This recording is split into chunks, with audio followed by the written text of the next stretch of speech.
Diplomati austriak i cili ka preardhje nga Slovenia, do të thotë një shtet që ka qenë antare e Jugosllavisë dhe tash është antare e Bashkimit Evropian dhe NATO-s po ashtu,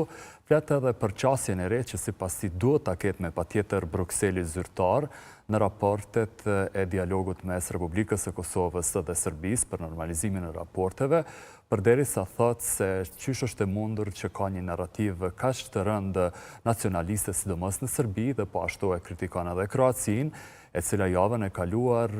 ka anuluar mbajtjen e samitit për bashkëpunimin rajonal Brdo-Brioni, i cili mbahet tash 13 vjet në Sloveni përkatësisht në Kroaci, por edhe në shtete tjera të Ballkanit Perëndimor, siç ishte rasti në muajin nëntor të vitit të kaluar që u mbajt në Durrës të Shqipërisë. Ai flet për qasjen që duhet ta ketë presidenti i ri, i cili shpreson se do të zgjidhet së shpejti pra i Kosovës në raport me dialogun me Serbinë dhe thotë se qasja e re kosovare do të jetë që të ofrojë diçka sa i përket përmirësimit të jetesës serbëve në Kosovë dhe po ashtu nuk duhet t'i dëgjojë gjitha ato kërkesa që i ka Beogradi.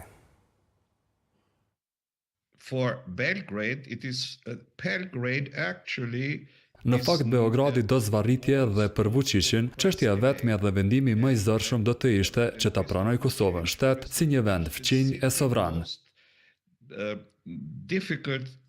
decision would be to Kështu që jo në Prishtinë qeveria dhe po ashtu presidenti i ri që shpresojmë të zgjidhet, duhet ta kenë një lloj njohurie se çka po ndodh në botë dhe se çka po ndodh përreth Kosovës. Pra një president i tillë dhe kryeministri po ashtu duhet të veprojnë në raport me Beogradin. Nuk po flas këtu për pajtim ndaj kërkesave të Beogradit.